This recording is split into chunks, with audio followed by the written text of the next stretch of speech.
Pardon the interruption, but I'm Mike Wilbon on assignment in Chicago. I'm Tony Kornheiser. Is the assignment to keep the Bears from leaving for Indiana? For Hammond, Indiana? Yeah, it may be. You know, I'm so sick of the topic. I'm so sick of it. They're not going to Indiana. Say it again. Okay. Not going.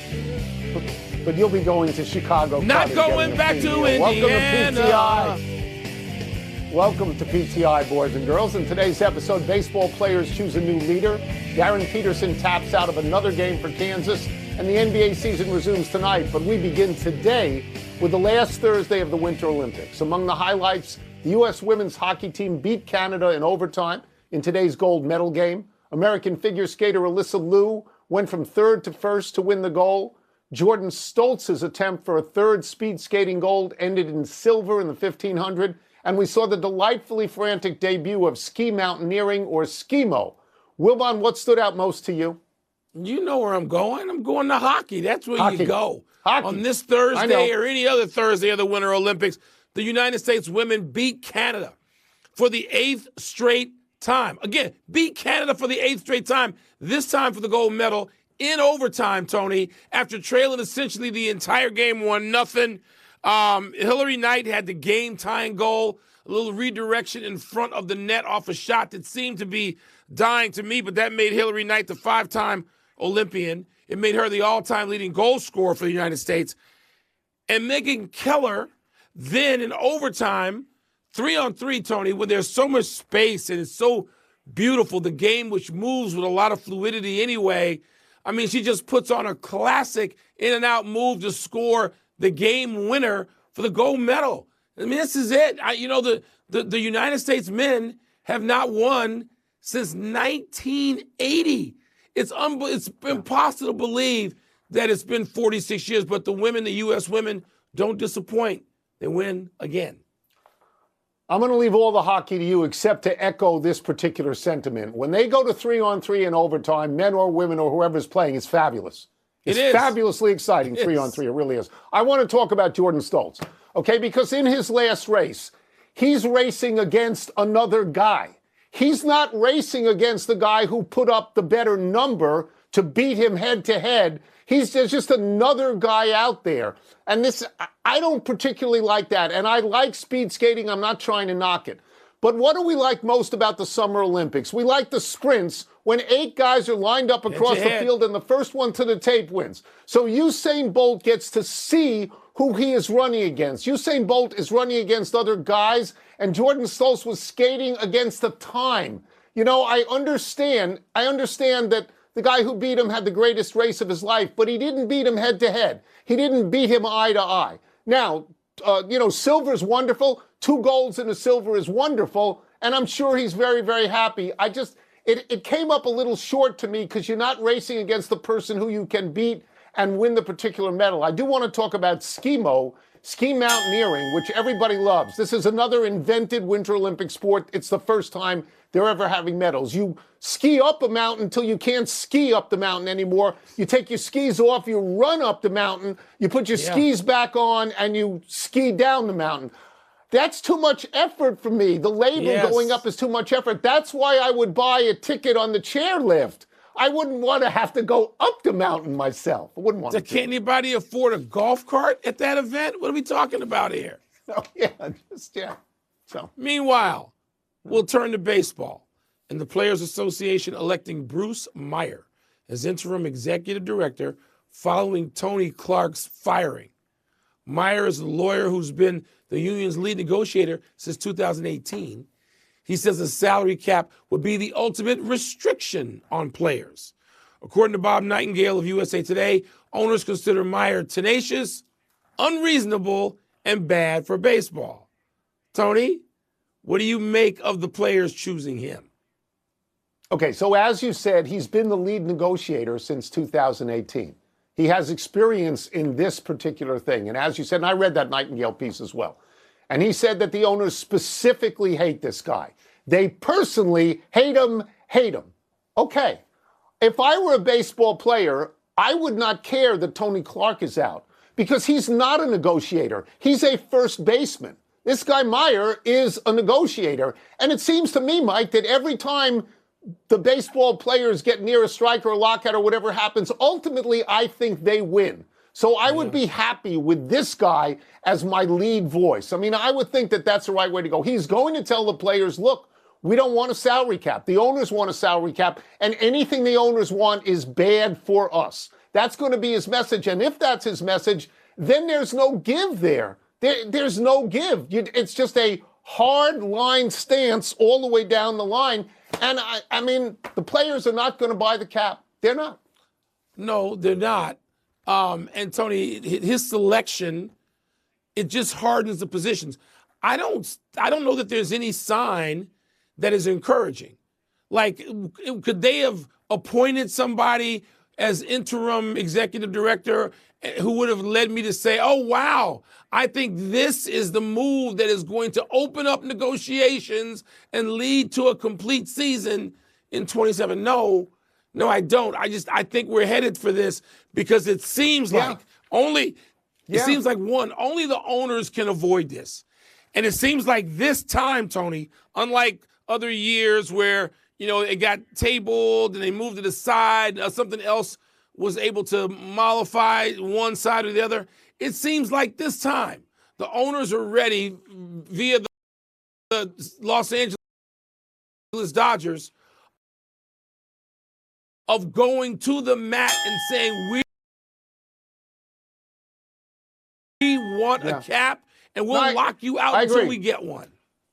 I agree. And I would just, I don't think a cap is so terrible if you have a high floor. I think that helps a lot of average players. I mean, the NBA players make a lot more money than baseball players, and they have a cap. They do. The NFL players don't make more than baseball players, but there's 50 of them on every team. And I have not yet heard anyone say, I'm quitting this job to go work at Meineke. I feel like you feel that we're in a bad position here, and it's too bad because baseball in the last couple of years, by shortening the game and having great playoffs and World Series, they've made a move. Speaking of moves, let's move to college basketball. Last night saw A.J. DeBonsa score 35 for BYU in a loss to number 4 Arizona. A freshman named Darius Acuff Jr. scored 49 for number 20 Arkansas in their double overtime loss to number 25 Alabama. Get this, 117-115 in college. Mississippi State junior Josh Hubbard had 46 in regulation, 46 of Mississippi State's 91 points as they beat Auburn. Number 5 UConn lost at home to unranked Creighton. Darren Peterson, the star at number 8 Kansas, had 20 of his 23 points in the first half, then missed the final 17 minutes of the game against Oklahoma State because of cramping. And Iowa apologized to Nebraska coach Fred Hoiberg for a fan approaching Hoiberg on the court with a cell phone and a comment, and Hoiberg slapping the phone out of his hand. Wilbon, what did you find most compelling? 46 points, 49 points, 35 points. Tony, all of these kids, all of them, ought to tithe for the next few years to Stephen Curry. The college game, it seems to me to be in a great place. Now, I know that people have been saying, people who scout for the NBA, people who send kids from high school to college, both ends of it. They've been saying for years, this group, this crop is going to be as good as you've seen. And it looks like they weren't exaggerating. It looks like they're getting it right. I mean, when DeBansa's further down the list for scoring what he scored, because you got people scoring 49 and 46, Tony, they're shooting it from the logo every shot. This is the influence of modern basketball than anyone, because little kids start envisioning, dreaming that they can be Steph Curry from the time they're 3 and can do that. And this is what we've got now. The game has never been more electrifying in that context. I want to talk about Hoiberg for a second. I want to get this straight. I know that there are other angles on the internet where you can see more closely what happened. He's in the handshake line, and a guy comes out of the stands with a cell phone camera at him and makes a comment like, "Great game, buddy," or something like that, and he slaps the cell phone out of the guy's hands. Who would not want to do that in that circumstance? I'm glad that Iowa apologized to him. I'm glad that they did that. And by the way, Hoiberg's Nebraska team, which I think started 20-0, has lost 4 out of 6, so he's not in a good mood. But, this cell phone paparazzi, they are a plague. I wanted to mention Danny Hurley in context of Tang and Mick Cronin the other night. But Danny Hurley said that his defense was a joke, and he called his defense dreadful. And the difference between him and them is he has 2 rings there. And plus, he says this every game. He is the John McEnroe of college basketball. He's angry all the time, every time you see him. But yeah, all that scoring is impressive. And it's good to credit Curry. Although I think there's a certain boredom in everybody taking shots around the, around the ring like that. Not for me. Not crazy like that. I mean, Tony, let's take a break. Okay, let's take a break. But coming up as the NBA season resumes tonight, is an Eastern Conference or Western Conference team more likely to win the title? And is Max Crosby or A.J. Brown the more attractive trade candidate? Toss-up is next. 46 in a regulation 40-minute game is Pete Maravich land. Come on, that's a lot of points. That's what I'm saying. Yeah, that's a lot of points. Yeah, 46, 49. Domino.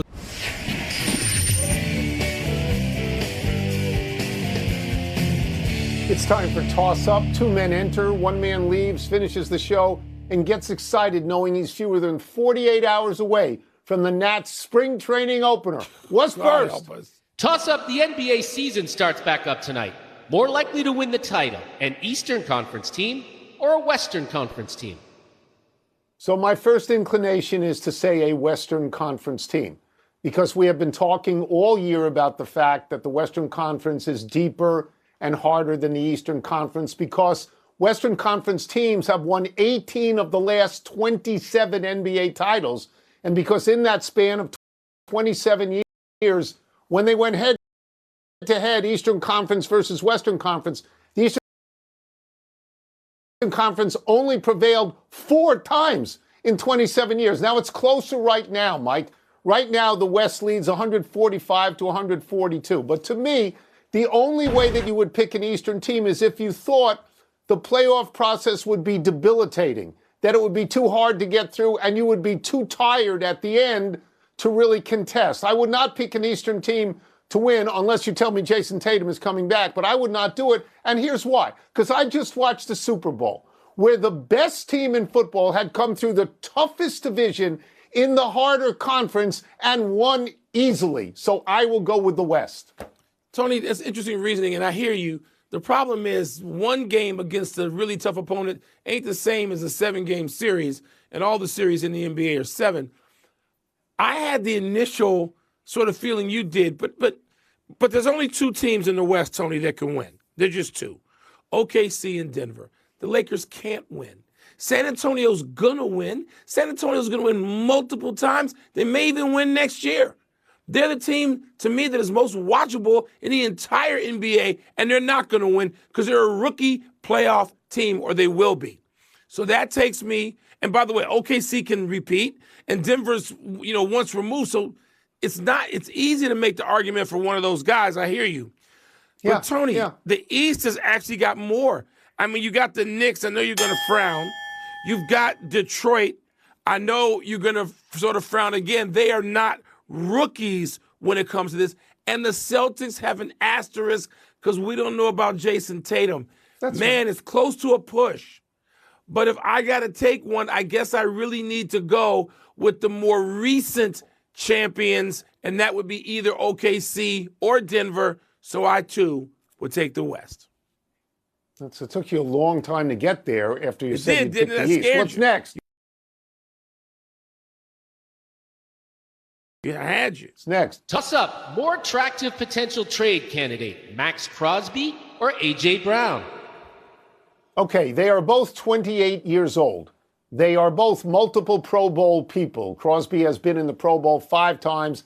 A.J. Brown has been in the Pro Bowl 3 times. Crosby is a complete beast on defense. He has twice led the league in tackles for loss. And as we know from the commercial, A.J. Brown is always open. Always open.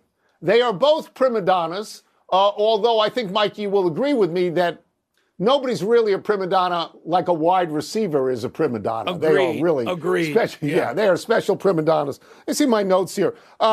Crosby's beef with the Raiders was that they shut him down and he wanted to play. And A.J. Brown's beef is always the same. Throw me the ball all the time. Just throw it to me all the time. To me, it's, do you want offense or do you want defense? I would trade them for each other, even up, and see what happens. Yeah, well, and, sadly, the Bears are going to have to give up much more than an even player, even if their player is DJ Moore. We're going to have to give up a lot.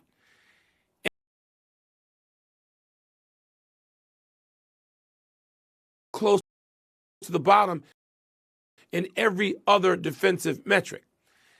Crosby can make a bigger difference. Look, he's a Midwestern kid, right?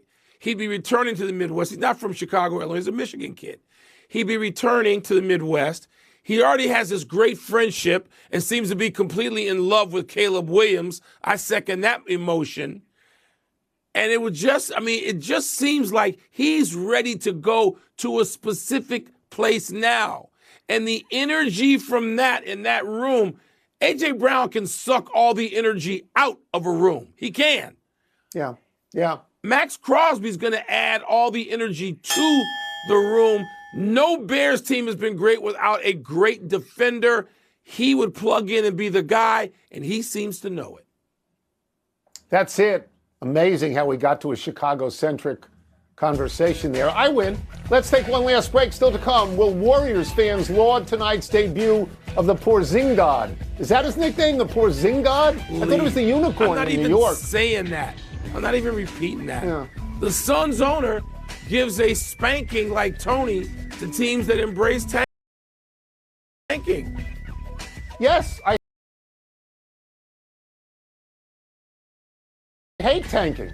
I hate it more than you do. You hate load management. Yeah. I hate tanking. Because I'm watching the team in Washington do it for 3 full years.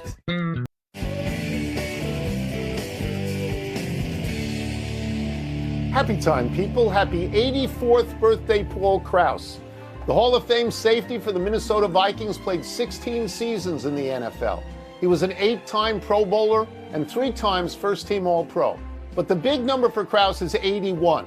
That's how many interceptions Krause had off 45 different quarterbacks, and that's an NFL record that is unlikely to be broken. Number 2 on the all-time list is Emlen Tunnell with 79. Of more recent vintage, Charles Woodson had 65, Ed Reed had 64. The current active leader is 37-year-old Harrison Smith of the Vikings with 39. After him currently, Kevin Byard, 36. After him currently, Xavier Howard, 29. So down the field, there was no West Coast offense. Passes didn't go left and right. They went down the field, were riskier and easier to intercept. Well, Paul Krause, man, he was a great all-time. Happy anniversary, Oklahoma City Thunder. On this day 14 years ago, Kevin Durant and Russell Westbrook teamed up for 91 points, and Serge Ibaka contributed a triple-double featuring 11 blocked shots as Oklahoma City defeated Denver in overtime. James Harden came off the Oklahoma City bench, posted 10 points. That team had the look of a champion, but they scattered to the 4 wins before that promise could be kept.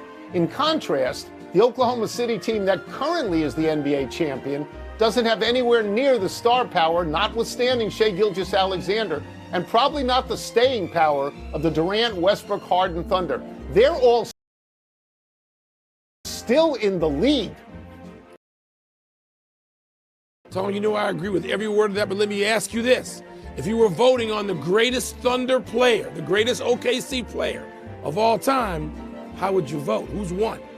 I would vote for somebody who won a championship, wouldn't you? I would do that. I think so. Yes, I would do that. Happy trails to batting second for Mookie Betts. Dodgers manager Dave Roberts says Betts is likely to drop into the 3rd slot this season. That would make for a first 4 that would go Shohei Ohtani, Kyle Tucker, Mookie Betts, Freddie Freeman. How do you like them apples?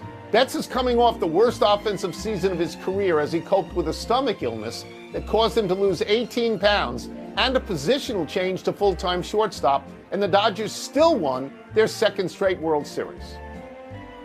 I know you're going to take the Dodgers to three-peat. I'll take the field. What do you think? Oh, no, I would take the Dodgers. I think their pitchers will be, the pitchers would be healthier this year than last year. I believe that top four is probably the best top four.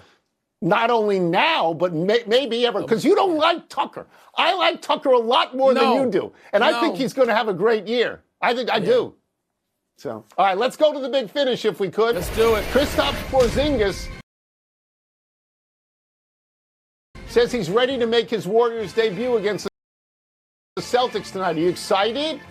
No, I'll be excited when Stephen Curry is back in the Golden State lineup. That's what will excite me.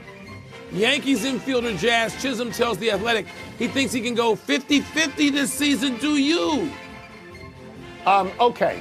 He can get 50 steals. The most home runs he has ever hit is 31. So good luck on 50. And by the way, with Porzingis, he may be out after the next game. Suns owner Matt Ishbia posted that tanking is embarrassing, ridiculous, and losing behavior by losers. I agree with every single word of that. I hate tanking. Your thoughts? I agree. It's just not as big a problem as load management. So there, we will part company. Eagles offensive tackle Lane Johnson will return for a 14th season. Big deal? It's a very big deal. He's a great, great lineman. And by the way, Adam Silver says there's going to be rules against tanking. You conveniently left that out. See how that Last goes. One. Pistons at Knicks tonight. Who you got? The Knicks lost by 38 to the Pistons last time they played. And the Pistons aren't even going to have, Jalen Duren. They're not going to have Isaiah Stewart tonight. The Knicks had better win, and they had better win by a lot. So what will you do? Yell at them? Will you yell at them tomorrow? I just did. Will you? We're out of time. Now, Knicks better win. My youth. Michael Wilbon, PTI's bonus topic. All right, Wilbon, what is your reaction to the Bears potentially moving to Indiana? Tony, this is a topic that while you and I don't discuss on our show all the time, is discussed in Chicago all the time, every show, every household. I have scoffed at it from the time it was talked about. Not that Indiana wasn't serious, because I am told by a source that's unimpeachable. Indiana's quite serious and has been serious all along in terms of luring the Bears. And now it appears from the news that is out there today that they could be lured to a place called Hammond, Indiana. See that skyline back there, that beautiful skyline, which some of us think is the best skyline in America? Hammond, Indiana doesn't have that. But Hammond, Indiana, to be fair, is only 12 miles from the backyard of the house I grew up in. It's not foreign to those of us in Chicago. The Bears should not move to Indiana and will not move to Indiana because at some point, common sense is going to prevail. And that place behind me, which is a destination for millions and millions of people for 100+ years, is going to remain the home of the Chicago Bears. I'm not going to get into the votes. I'm not going to scream any louder than I am now. The Bears are not moving to Indiana. Race. I don't. But I watched the Jets and the Giants move to New Jersey. Yeah. And it really didn't have a tremendous effect. I mean, in my mind, I still think of them as the New York Giants and the New York Jets. And I don't think the Bears are going to be named the Indiana Bears. Maybe they would be. I don't know. But it wasn't a tragedy for people who lived in the New York area. It wasn't, and it hasn't been, and they still have a lot of people rooting for them. I'm sure the Bears would still have a lot of people rooting for them. I think you take it more personally when it's, when it's your team and you're involved in it the way you are. But you've been telling me for months, this thing is dead, it's not going to happen. And so I assume you're still, as I just heard you say it again, that it's not going to happen, right? I didn't say it's dead. I said it's not going to happen. Tony, there's a difference. They're not multiple places in the city in New York that I know of, in Manhattan particularly, where you can just plop down a new stadium. There's a place in Chicago because it already exists there. There's no need to move it. They just got politicians. And yes, there's money involved. Always follow the money. They're all the same reasons that delay these things in every city. How's it going when the Washington then the Redskins moved from Washington, D.C. out to Landover, Maryland. How'd that work out 30 years later? It's coming back. They're coming back because it didn't work out very well at all. They're coming back. It didn't work out. And so the Bears need to figure out how to build a stadium right next to the one that is beautiful and iconic and that has hosted so many games since 1974 and Red Grange going back decades before that. And to put it in Hammond I'm never going to go there. I'll go to Soldier Field for the last 4 years they use it. If that was to happen, I would never put my fat behind in a seat in Hammond. We clear on that? You can ask me from now until the cows leave Hammond and come to the South Side, and I'm never going there. Yeah, they'll give you a suite, not just a seat, but a suite. Let's see then. That's it. We're done. Back to you.